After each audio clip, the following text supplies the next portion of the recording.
What's going on, guys? Another video in this prep series here. We're going on to week 4 of contest prep. Just had a couple really solid check-ins. So on Thursday I checked in with Cameron, and then this morning I checked in with Cameron.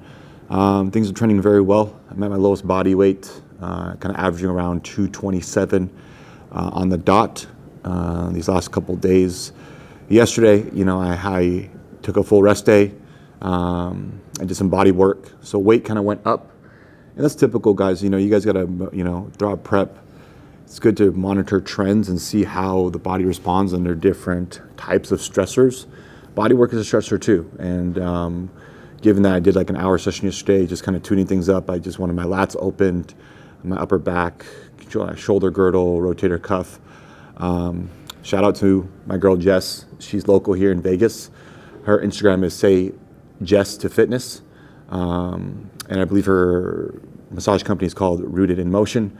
She's a great therapist here, local to Vegas, and she does like house calls, and she works out of not this gym here, but another gym called Cult Fitness.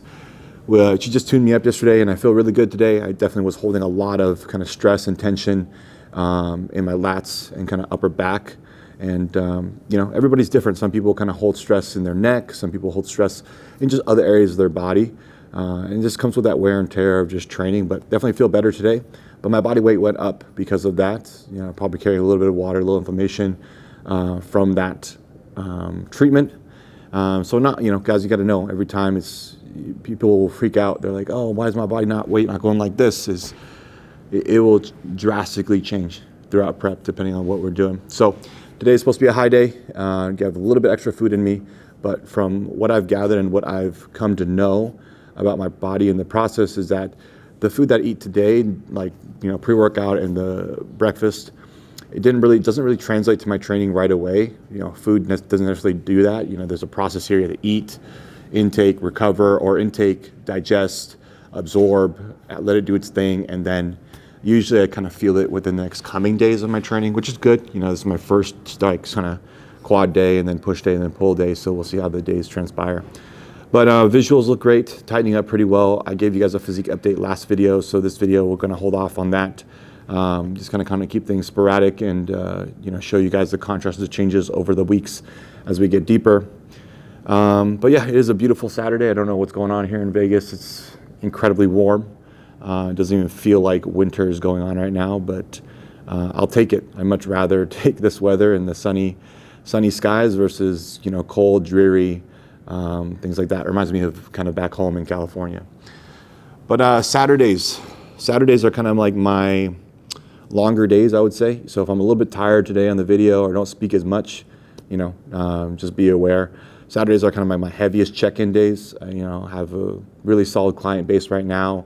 And I'm grateful for it, but it does drain me sometimes to be getting back to 10, 15 of you guys on any given day, because I put a lot into my check-ins. Each of them, I'm conversing with you guys. If you work with me, sometimes you guys get those 5 to 6 minute long voice memos of just pure feedback, and that's me talking continuously, no script, no nothing, but just giving you my pure, honest thoughts, connecting with you, touching on the points that we need to.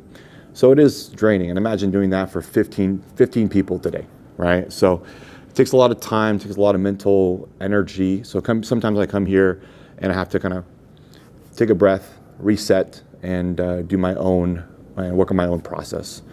I'm a really big believer that, the reason why I'm able to coach at the level that I do is because I'm constantly pouring into my own cup. I believe that you cannot go about this in any aspect, coaching, mentoring, helping others, whatever you want to call it, without making sure that your cup is, at a certain point. I'm not saying it's going to have to necessarily be full all the time, but up to a certain point where you can actually give value and pour into other people that's going to lead to value. It's one of the things I learned these past couple of months, and that's why, it's every year, every quarter, every few months, checking in with yourself and seeing where you are, and even this far into business, this far into the sport, I found myself this year at a unique spot where usually every ending of the year and beginning of the year, I'm like really on top of it, of trying to accumulate more clients, putting out ads, trying to get that new wave of clientele in for the year. I didn't find myself doing that this year. And there's a lot of reasons why because of that. A lot of it was recentering my values as a coach, who I want to coach, how I want to coach, how much time, effort, and how much I can expend towards coaching. I realized that I was sort of feeling some sort of pushback and burnout, and I'll readily admit it. I think a lot of people are afraid to admit these things. They think it's weakness. They think it's, they shouldn't feel that way about something they love. Because guys, I love coaching. I love bodybuilding. That's why I got into this in the way that I did. They go hand in hand. Everything that I do in this prep, everything that I have done throughout this process, what I'm continuing to do on a day-to-day basis, I'm inherently building value in myself through experience at the highest level. I take that and I encapsulate it into a way that I can coach and teach other people. That is what fundamentally makes me different as a coach when I work with individuals. So, after recentering myself and saying, I put out something on my Instagram earlier this year, a month or two back, and just re-solidifying that. I work best with individuals that are trying to aspire to be professional themselves, trying to push their physique to the highest levels, whether they're a lifestyle client in that aspect or a competitor in that aspect. Too often was I accepting mediocrity, and that was subserving my standard of coaching, where I asked myself what I was doing the job for. Was it for the money, just to take their money and not coach them to the best that I can because we aren't aligned? And that's fine, guys. People ask me all the time, how do I get into coaching? How is the coaching profession? And it is just that. You have to have a subset of standards and integrity that you as a coach, you as an individual embody and uphold. And that's how you go about building this foundation of who you want to help, who you want to reach out, and how you want to go about your coaching. So I found myself intertwined with that kind of conflicting notion where I had a bunch of clients come in kind of in the summer, and it just was draining. It was draining because the alignment wasn't there. And now I'm not asking for, the next Mr. Olympia client or the next professional. No, I work with so many types of different people of all walks of life. I work with the mom that works, 60 hours a week, and I just helped her lose 30 pounds. I work with the father of two new kids. He got to a certain point where, now his kid's like 2-3 years old. He can barely run around and keep up with his 2 to 3 year old. So he's like, wow, I really need to make a change. I need to lose some weight. And over the course of working together for like 6-7 months, he lost 40 pounds. He got some of his mobility back. He didn't have the pain that he was dealing with. He felt healthier for his kids. We just touched base the other day, and he wants to come back when he's in a better spot, because again, the coaching I offer is not for anybody, right? And I'm not underselling myself. It's an investment on both ends. I'm investing in you, you're investing in me. But yeah, I don't want to make this too much about coaching, but Saturdays are that for me in the morning. A lot of you guys ask, how do I go about making my money? A little bit more on the outside of things, outside of just the prep, outside of just the gym. What do I do in my free time? My free time is spent taking care of others, guiding others, teaching others, or learning things myself so that I can teach, I can guide, and I can be there for people that I serve, as well as serving myself, in aspects of prep, whether I'm just, following a plan, following a coach, or in the time that I was coaching myself, trying to envelop and understand the process within myself of what are the next steps of progression. And don't be afraid to ask for help, guys. I'm in this spot right now where, I have a videographer now. I know something that I didn't have before. He helps me put out all this content to you guys. He edits it, makes it look great, makes me look better than I should look at times. And I have a coach now, right? I have my own coach. And I think the best of us, even the best coaches, need coaches. Not only for the accountability, but for that unloading of certain burdens, so that I can be at my highest potential day in and day out. But yeah, so I apologize for the rant, but those of you, again, I don't make this content just to be viral or to resonate with everybody. I'm just giving you my honest thoughts, a little bit more insight about me, my profession, what I'm doing. And guys, if you guys are getting in bodybuilding for the money, I guarantee you there's so many other things out there you can do for the money. I tell myself, and I tell you guys, I tell anybody, how grateful and blessed I am to be doing this as a job and as a profession, to be able to wake up at designated times that I choose, that I get to prioritize my health, my sleep, my routine.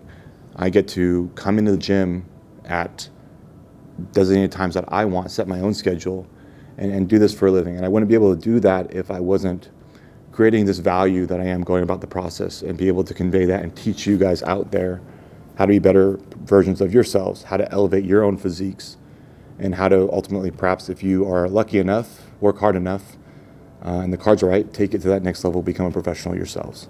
So, again, a little tired today. I just spoke a lot just now, but I will be hitting quads today. And yeah, maybe Andrew will just put together a solid training edit. I might speak in between the sessions, in between sets, but so today's kind of one of those days where it feels like I'm just going to do the work and, continue to trust the process and get there, right? Things are moving very well. I'm very happy with where I'm at right now. The visuals are good. And let's see if I can uphold that training performance today and get better one more day.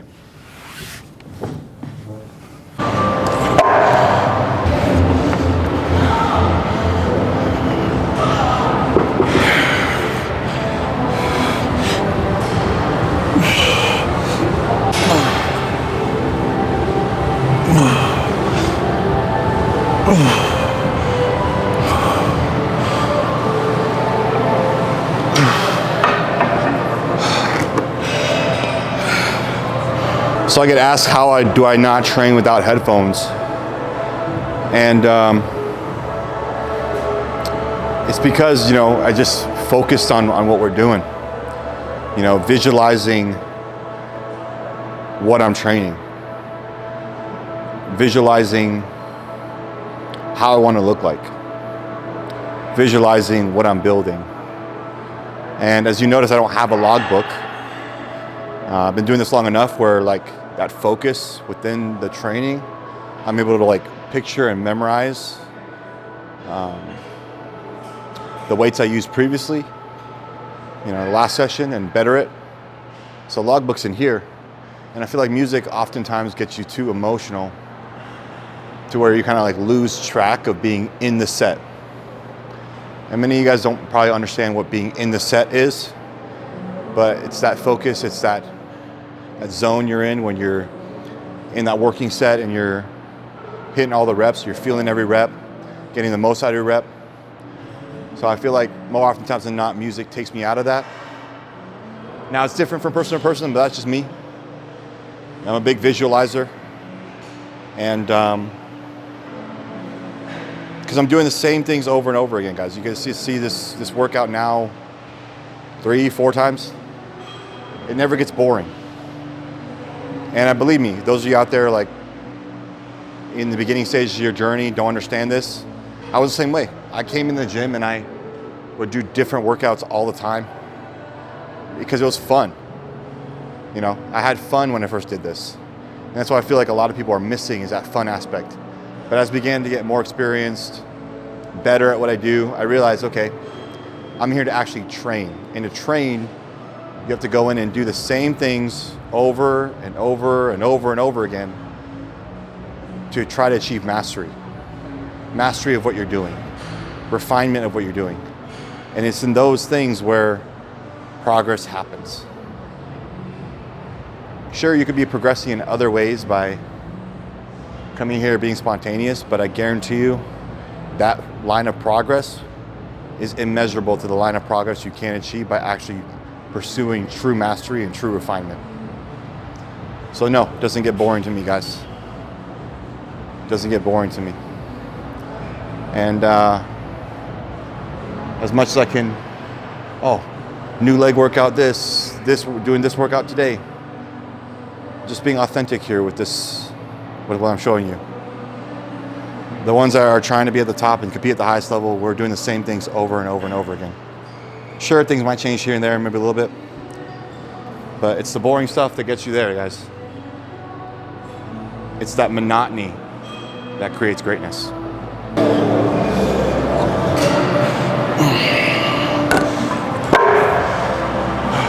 Not here to motivate you. You're athlete enough to be motivated. I'm just here to see if I can find another 0.% in whatever you can do better. And that's what matters. And I don't want to be the smart ass here. I just want to push you to your best. It's like Goku. It's more like Goku than Vegeta.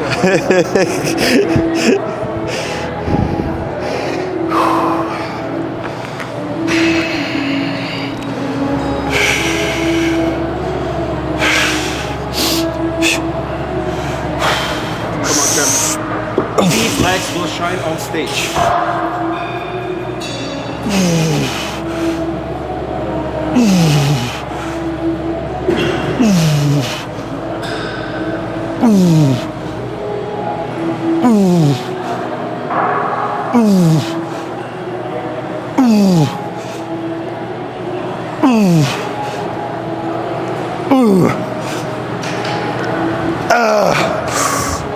Come on. 3 more.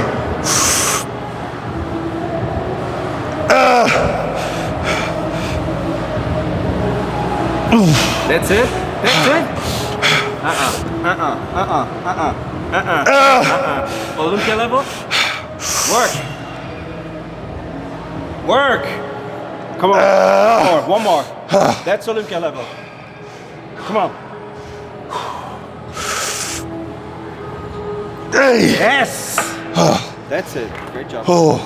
Just one simple thing. One tiny, tiny baby thing. I believe last sequence, last 2, 3, 4 inches, like that, your knees collapse inwards.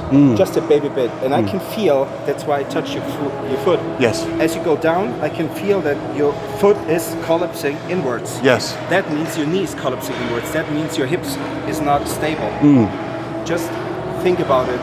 Just a tiny bit more to push your knees out just in the last sequence. Got it. Then you're golden. Got it. That was 99.9% perfect. Thank you, brother. Appreciate you.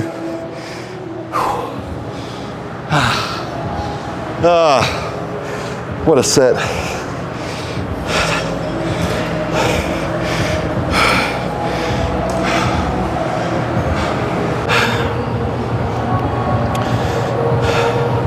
I'm really appreciative of moments like that, man, where you really get to test your limits, have somebody as great as Mike push you. And he was totally 100% right. I do have complications on my right side, like my ankle mobility on my right side.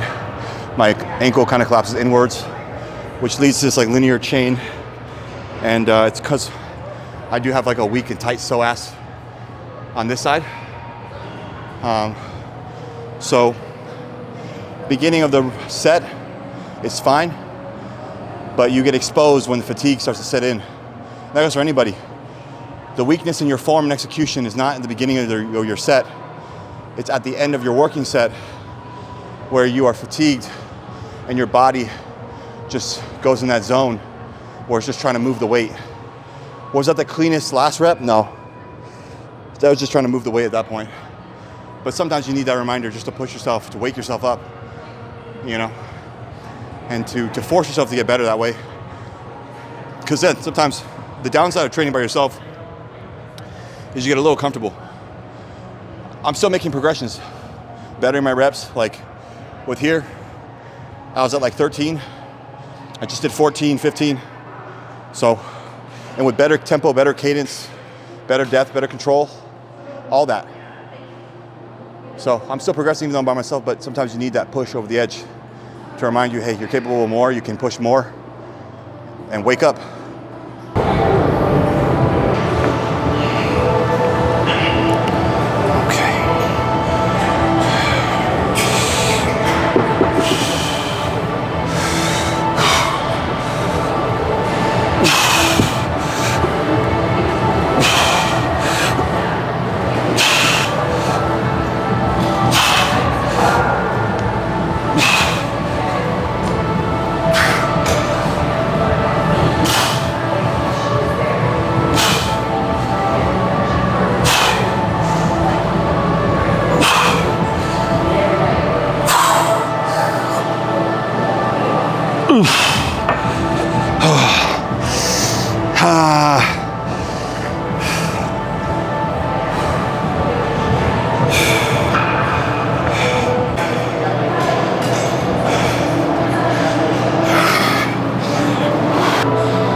To do shit like this. It's practice. It's habitual practice. Because this shit ain't easy, right? You doubt if you can do it. But it's something quick. It's something that gives you immediate feedback. All the other shit in your life that you're doubting might be long-term goals, might be dreams, relationships, problems, whatever. It takes time. This shit right here is immediate. I'm either gonna put up that fucking weight or I'm not. And if I do, adding to that confidence of work that I fucking did it. You know, I squash that doubt in that moment and I move forward. So those of you struggling out there with self-confidence and how to overcome doubt, do the hard shit over and over and over again until you have no doubts. And then new ones will come. And you keep squashing that shit over and over again. That's life. Let's get this shit.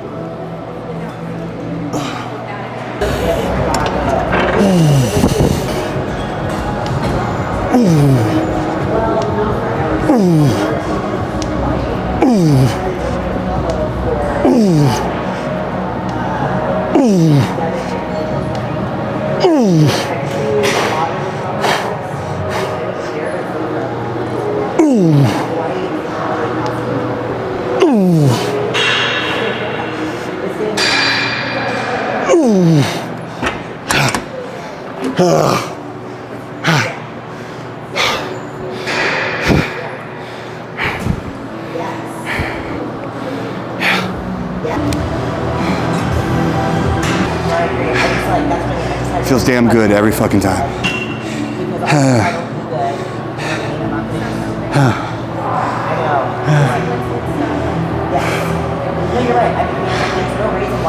That's the stuff, man. The dieting, easy. Easy. Just follow a plan, shut up, get it done. But nobody's gonna do this for you. Nobody.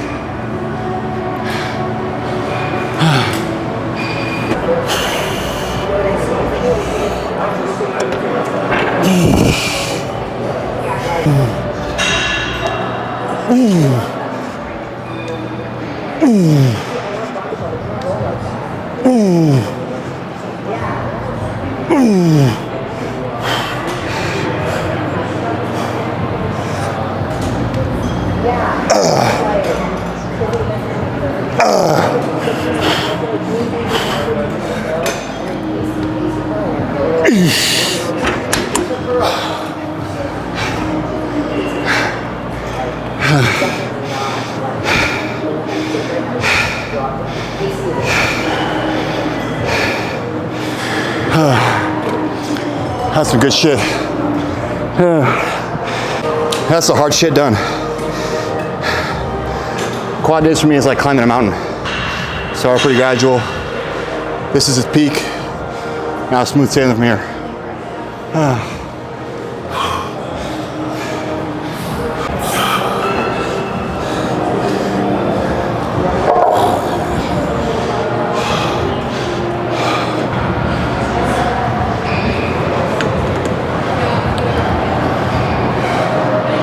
All right, so a great question is, why am I going back and doing essentially the same workout here?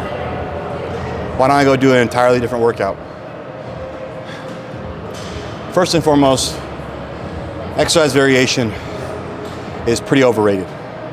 I see guys doing 3, 4, 5 different variations for the same muscle group, and now, nothing inherently wrong with that. It's just very inefficient. So, especially in a prep setting like this, I want to be as efficient as possible in my movement patterns and things that I'm comfortable with. So that goes to my question, and that goes to the answer of my question. I just did this movement, but with both legs. I've already done a squat pattern, I've done this leg press pattern. And now when I've done the core of my work, that being the leg press and the squat, I want to just add a touch more volume, more stimulus to the quads without overdoing it. So instead of exposing myself to another movement pattern, like a lunge or a split squat or another thing that hits quads, I'm just gonna go back to something that I've already done in the workout, but just create a different variation of it. And why doing a single leg is it promotes balance and symmetry, right? So doing things bilaterally with both sides is great for power, force production, engagement. But when you isolate, unilateral work, that's how you can address imbalances, discrepancies from one side to another, address side dominance issues. So it's adding variability without exposing too much to different movement patterns, which can be more taxing. Do you think Neil Hill's right when he says so Mike was doing a fly and he went into a press and wanted to go heavy automatically, but he said no because it'll compromise the chest because it's doing a different movement? Exactly. So then, Andrew's on fire today. So then let's say I have to go do another movement pattern. I'll have to re-warm up that movement pattern by doing another 1 or 2 sets to get comfortable. Whereas here, I can just hop back in and just put 2 plates on, versus prepping my body for a different movement entirely, like a split squat. I'll have to go and do body weight first and then do an acclimatory weight and then go to my working weight. So it's, again, that inefficiency towards the end of the workout when I'm limited on energy and resources that I don't need to add to it, But in his example, taking from that, you can't just go heavy right away after doing a fly into a press because you have those acclimatory sets and you want to be safe and you want to acclimate your body to a different movement pattern. Even though it's the same muscle, the movement pattern is different. So you have to work your way through that. I can't even bend my legs, dude. Fuck.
Fuck.